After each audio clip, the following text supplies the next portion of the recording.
selling, balik na. So kayo dalawa may selling din. May ganito yun. Kapag ayaw mo na, or nagsawa ka, or I mean, kailangan mo, may gusto ka, pero wala kang tingin na. Parang meron kang gusto mo na, okay na to, matagal ko rin naman to, wala naman masyadong value. Pero may settings ba? May separation anxiety ba kayo na parang, let's say may nag-offer sa inyo, oh, you wanna buy that, name your price. Meron ba parang, medyo hesitant? Pag ayaw, nagtataas ka ng presyo.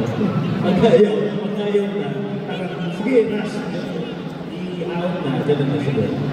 Ito yung meron namin na, mayaman talaga, tsaka matalino pa. Okay.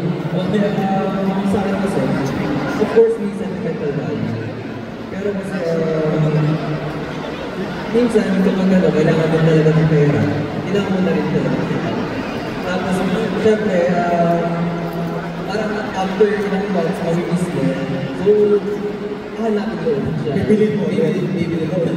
Pero kasi marami rin kasi nagbebenta ng rush, ganyan, parang spirit price. Kapag ano, tsapahan lang din talaga ng mga nila. Makuhay mo yung natin. Okay, I think si Christian would like to add something to that question. Kasi yung nagtanong si Tony kanina, kapag talaga siya,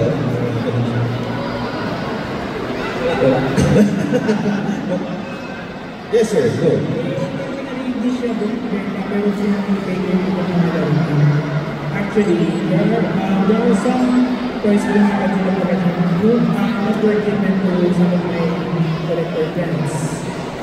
Actually, I was able to give at least two of them. One of them is here right now. May kapalit ba yun? May binigay din ba sa'yo? No, actually I gave it for just sign friendship. Pwede ba natin pangalanan kung sino yun? Siya pala yun. Actually, it was given to me as a token of friendship from a friend of mine. Ayan. Si Ray naman, si Ray Wilson. Hindi naman po siya selling, more likely trading. Nung bata po kasi ako, kahit ngayon, may best friend po ako naman. Simula 5 years old. Then, parehas po kami so, naalala po na meron po siyang bakugan. Then, meron po akong transformer. So, kumbaga, gusto niya po yung laruan kami. Gusto ko po yung bakugan. So, bali, ang gagawin po namin, mag-trade po kami. Pero po, kapag nanalo siya sa isang, may laro kasi niya, mga video games, SX3A. Yung naglaro po kami naman, pag nanalo siya, ikip mo yung laro. Pag nanalo ako, ikip mo yung laro dyan. So parang sugal na. Parang sugal na. Gustahan. Pero more likely trade ko. Then, recently lang na nag-trade na tawag ng Matchbox. Yung Harry Potter. Actually, dito siya eh. Ayun, sige. Ano dito siya? Na-trade ko siya na isang figure yung sa dalawang Matchbox na Harry Potter. Ito, one answer per person. What is your most precious collection at the moment? For me, among my Legion collection, yung July Legion na 1954. Then yung right now, yung pinang nagda-drop it dun sa mga Legion dun sa SC54. How about the Ray? For me po yung pinaka-specific sa siguro ko. Meron ba akong shiny siguro ko? Yung sa akin, ito na rin yung pinakamahal ko sa possession. Siyempre, Yung pinakamahal ko binili, the Holy Angel University Class. Kaya lang sa mga taga-Holy Angel dyan. okay to mo, ikaw ka. Ano kasi, yun kasi yung school na dyan talaga dyan ako nag-grow. So, as, pinagawa ko siya. And, ayun, daming gusto kong bumili. Kahit yung mga hinihingi. Taksa mo yung presyo. Yeah, ano siya, ano pa kayo siya? Walang meron yan. Wala mo sa akin na nagka. Sige, wala. Ibilang mo na nakamahal. As a moment, actually wala ko dyan. Kasi isa lang yun yung binili ko sa Divisoria. Kahit bootleg yun, parang yun yung first na gamit ko na bili sa sarili ko. Which is yung Gundam Endless Worlds. Fragile na kasi sa akin, hindi ko na sa dinatag sa mga convention. Kasi pag binila, kasi mawawala yung ano ko doon, as a joke. Yung sa akin, nasabi ko na kanina, is Batista. Yung Batista sign ako. So, every lahat na version ng Batista meron. And then, Bret Hart. Palala na si Bret Hart. Bret Hart. The color pink na wrestler. Nation kayo ako. Ayun. Ako naman, hindi ka pastor ito, hindi siya ano eh, kasi nung pandemic nga rin, may tayo, kasi mga naman mainipin talaga ako, sobrang mainipin ako, and I don't usually sleep. So, bukod dun sa pagdadala naman, tinry ko mag-smart. So, doon sa restaurant, yung pinaka-precious for me is yung mga ginawa ko. So, nag-3D scalp ako ng 3D print. Ako nag-paint and all. Tapos ginawa ko siya. Tapos, ang maganda, ang nangyayari doon, kaya sobrang precious nito sa akin, is pinost ko siya sa social media. Nagustuhan ng iba. Tapos, nag-iusap sila na reproduce ko. So, I was able to reproduce it. So, event din yan? Yes, for 40 pieces. 40 pieces Yes, na lang yun? yes, na worth 5K na 40 pieces yung pandemic. So, sobrang bawal talaga. So, hindi lang yung price nung mismo video na ginawa ko. So, I'm valuing it kung ano yung na-collect mo. So, it's very good. May mas mayaman. May mas mayaman. Okay, so I have this question actually. Nung bata kasi ako, mayroong isang item na nagpakinig ako. So parang gusto ko itong simula na start there, yung Mega Man collection. Mega Man. So nakita ko siya, nag-iisa siya sa akin na. So parang parang gusto ko mag-start dito. Oo, kinikindaman ako, bigilang-bilang na gano'n. Tapos ginagano'n ako naman. Din mo. So, yun yung kasi yung parang gusto ko i-start. So, my question is, ano yung nag-iisang item lang na nagpakinang ng kanino? Yeah. So, let's start with, start with you na. Ako yung trunks mo. So, kung ngayon, yung sa Dragon Ball Z trunks na yan, yung unang-una, kasi nakita ng kasama ko namin doon, tapos pinili niya sa akin yun. Parang, ito gusto ko, yung alam mo pagkakata ka, umiiyak ka pag binibili ng... So, you're that kind of kid. Stay out. Yung pinaka-nana ko. Yeah, so let's go. Ako siguro yun, mas pwede kasi di ba? Meron ang factor yun. So, ano pa rin, dun sa bang story ko. Pero nakikita ko pa rin yung video ko. Kahit yun pa rin yung lapaharas na. Kahit meron na akong ganyan, gusto ko sa bilhin ko. Maganda siguro kung nandito ko. Parang po, every time. Kasi Okay, so we have next. Hindi, sa akin si lang din talaga, si Batista. Kasi siya yung Batista pa daw. Kasi siya yung pinaka-balance natin, prime year. Yes, prime year yun. So, Kahit balik-balik, nabalik-balik mo lang bumok. kilala natin siya that time. Tapos, nung may nakita ko ng figure nun, dun talaga, nagulat ako, meron talagang gano'n ako. And then, dun na-start. Ayun, okay. So, ang sa akin yung yung nabibili sa kultura section na souvenir na jeepney. Jeepney. Jeepney. Jeepney. Philippine jeepney. Kasi gusto mo yung mga Talagang iniyakan ko pa yun, napalo pa nga ako sa akin ko. You're that kid as well. Kasi wala ka daw bang bili, kinukulit ko kasi gusto ko nga. Ayun, maganda naman yung gusto. Yung sa akin naman, Christmas gift siya sa akin ni Lola ko. Correct me if I'm wrong, sa Marvel siya, Iron Patriot, yung kulay Captain America. Then, si Wolverine. So, simula po nun, yung binigyan ako ng lola ko na Marvel toys. Doon po nagsimula yung pag-collect ko ng mga sa Lego. Ito rin ako. For me po, some people may say na yung tatlong headed na golden, yung tingilo na yung pero for me, ang nagpakinagsamat ako, ay actually yung may hawak ng nakakansila. Yung King Caesar. Kasi, in my life as a collector, yung first year, first month ko sa collector, I was looking for that figure. And as of this moment, wala pa. So, tunin na lang, nung pumunta ako sa may Green Hills, may nakita akong figure ni King Caesar. Yung wait yung ano yun, yung may pinakasilip sa so yun, that was after yung parang group yung showing namin ng TXT eh. Pumunta ako for the first time sa Green Hills, tapos nung nakita ko yung pininayin, sabi ko, uy, ate, magkano po yan? Tapos sinabi yung price, tapos sabi ko,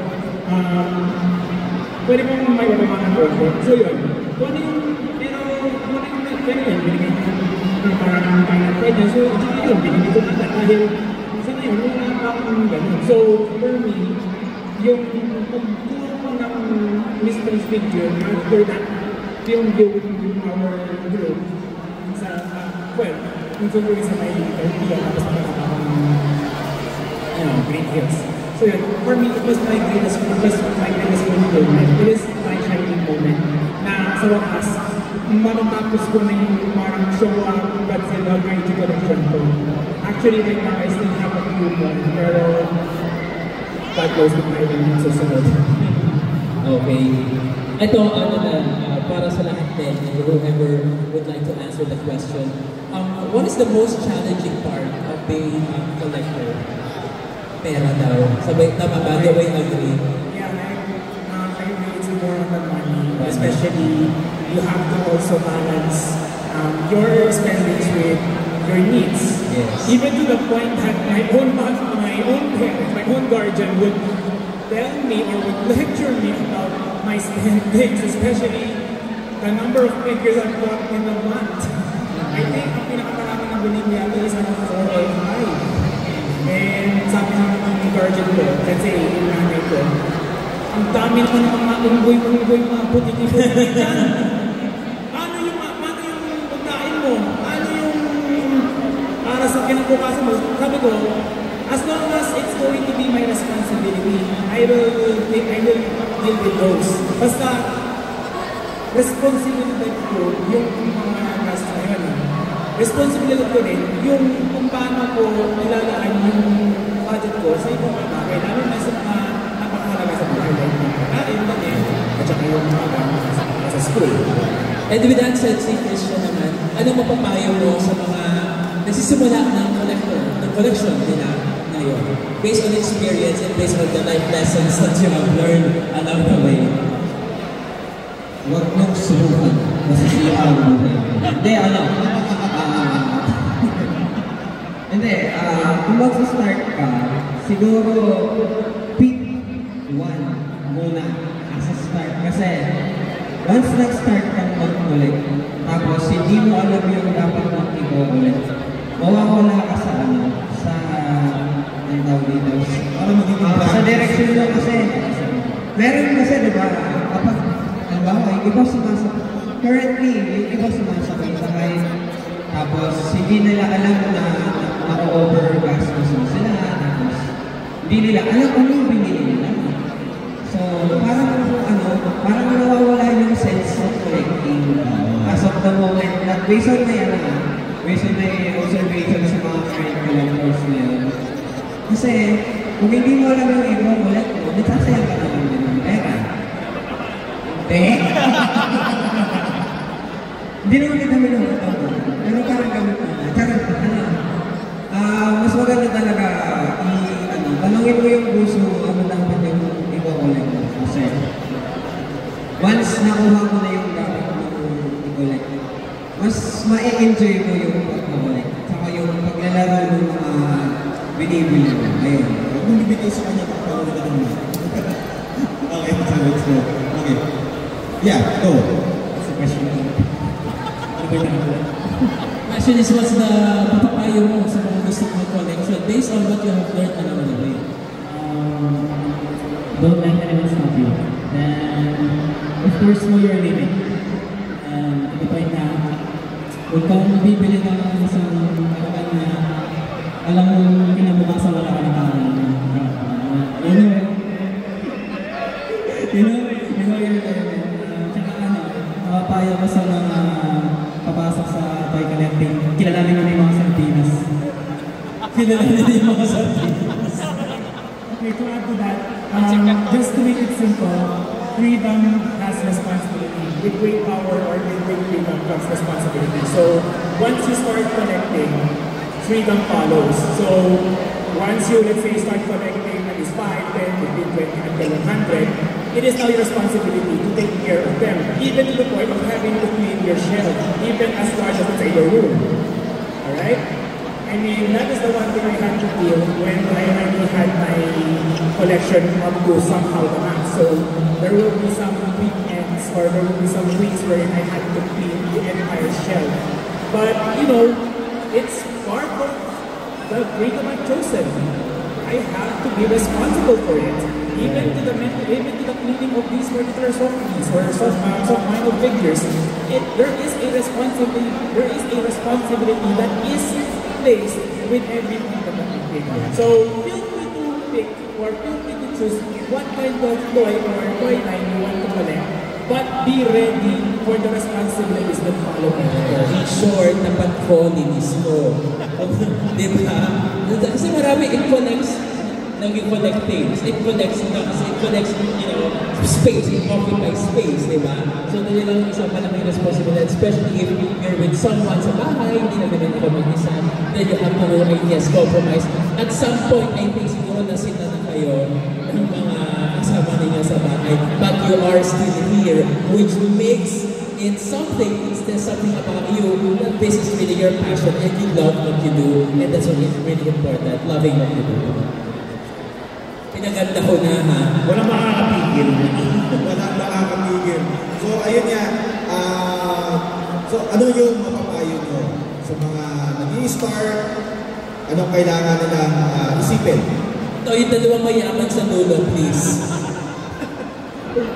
Kayo yun, kayo. Advice na, yun nga, pinakauna is siguro be financially prepared. At saka kung gustong-gusto naman, ipunin mo siguro. Huwag mong pilitin, huwag mong madalitin. Kasi mas masarap makuha yung bagay na pinaghirapan. Kasi ang bakit naman na pinili mo yung parents mo na kailangan mo bilhin ito, wala mo ganyan. Kasi gusto mo. Kung gusto mo, irresponsible mo. Mag-ipon ka o ano. I'm telling you, sobrang sulit pag pinagtsagaan mo ipunin. Yun. So yung pangalawa is space. Ready mo yung space. Kasi hindi totoo na titigil ako sa 10. Titigil ako sa 20, 30. Nasa 300 na kami, hindi pa kami tumitigil. So hindi totoo. Ready nyo yung space. Yun. Space. Kasi ako puno na yung kwarto ko eh. Nasa kwarto na ako ng business ko. Yung room namin ng wife ko. Huwag mo ako sa kapit-bahay nyo. Wala na. Nasa kusina pa lang. So ikaw bilang nepo baby, born out of privilege and wealth and knowledge. Naghirapan ko lang dito. Naghirapan ko naman yung mga collection. In fairness. Sa mga gusto ng mga collect, masaya sa toy community, sa pagpapalit ng toys. Kasi marami kang malilit na toy collector na magiging friends mo, lalo na sila March lang yata ako mag-start mag-display dito sa Pampanga. And then, kausap sila, parang naging kaibigan ko na yung relationship talaga namin ng Ibay. So parang ilang years ko sila nakilala, habang nag-uusap kami, pero months pa lang kami kakilala. Naintindihan ko kasi yung isa't isa. So you know ko yung mga collection ng isa't isa, nakita nyo yung mga collection ng isa't isa. So ano ang kukunin mo sa program? Give it a chance. Yung yung malaking photo, the life size photo. Ikaw naman, anong kukunin mo sa kanya? Ay, yung mga Marvel niya. Isa na. Ay, isa? Yung Deadpool niya. Talaga masasaka. Ikaw, ano kukunin mo sa kung kanino? Sa kanila? Fast and the Furious na sakyan nila. Ikaw, Christian, ano kukunin mo sa kanila? Yun, yung meron ko, no? Tingnan nyo na, ako naman alam na. Ang ikaw naman ay, ano kukunin mo sa kanila? Pero yung diorama ng tapilan nila. Ikaw naman, ano kukunin mo any of their collection? Hoy, yung Holy Agent Pass, bigyan mo sa akin. Bigay mo.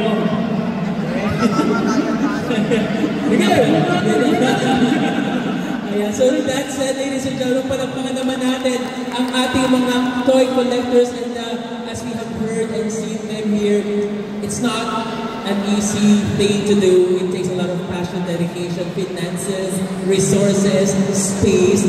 But then again, if you love what to do, with what you do, kung mahal mo yung ginagawa mo, definitely, it's just a breeze in the Sir, world. Tony, let's add one more. Let's make things exciting. So, ano to, bulungan lang to. Walang makakalabas. Kami lang ang bubulungan nyo. Kami lang. Ay, sige. Sabihin ko sa inyo. Alam mo na to.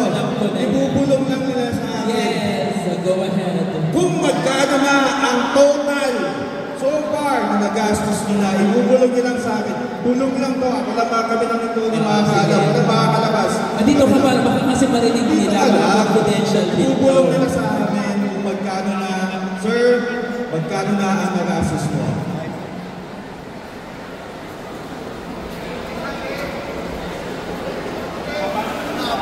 Total na yun. Hindi, total. As in total. Lahat-lahat. Yes.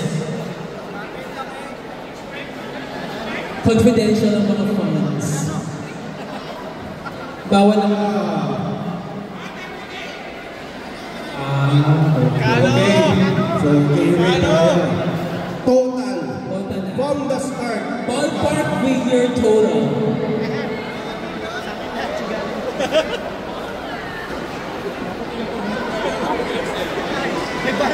Tony! Okay. Lahat na yun. Getting started. We're getting started. Gusto ko ito, mamaya na to. Mamaya to. Oh, sige. Dito tayo. Sige. Bulong mo na to.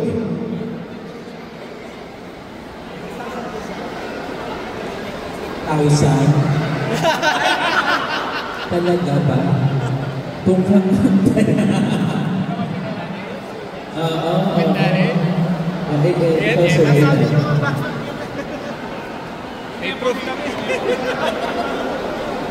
Eto na.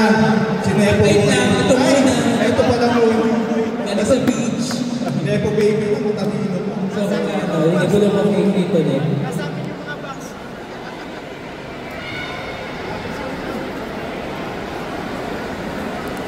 So kasi mamaya i-arrange namin kayo from highest to lowest. Charot lang. Gusto nyo? Hindi nyo ano po. O sa'yo.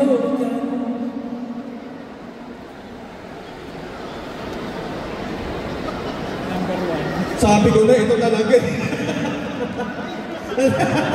Eto na. Oh, ito na. Sige. Si Nepo Boy. Bulok mo kay Kito din.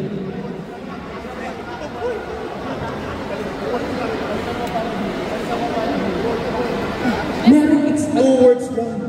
merong it's a tie, pero parang medyo umangat yung isa. So let's arrange them. Hindi ako nag-arrange. Pero then again, whatever figure they said, I'm definitely it's within your capacity.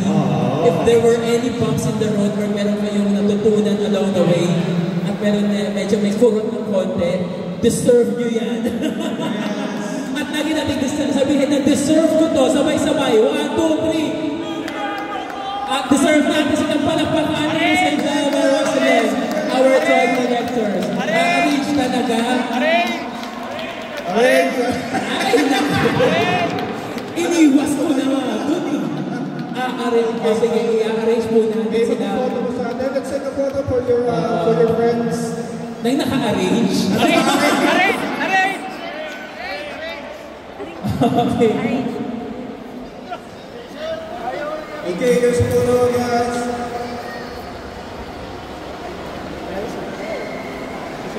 Ayan. So, Okay, so we have of course a certificate of appreciation at nakasulat din po dito yung mga figures. gala niyo. Parang ang tayo nag-inupan. Darius Moon, thank you so much. Please accept your certificate, Jam Collectibles. Ayan si Jam. Of course, we have Jen Lumbang.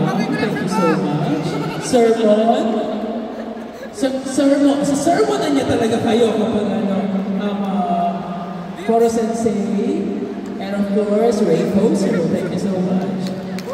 And of course, the entire PTCC, everybody, please accept the certificate. Guys, let's give them a round of applause. Let's take a photo right over there. At isa lang ang masasabi ko, baka naman.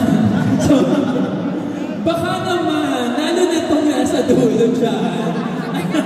Okay, one more time for our team. Happy Fest.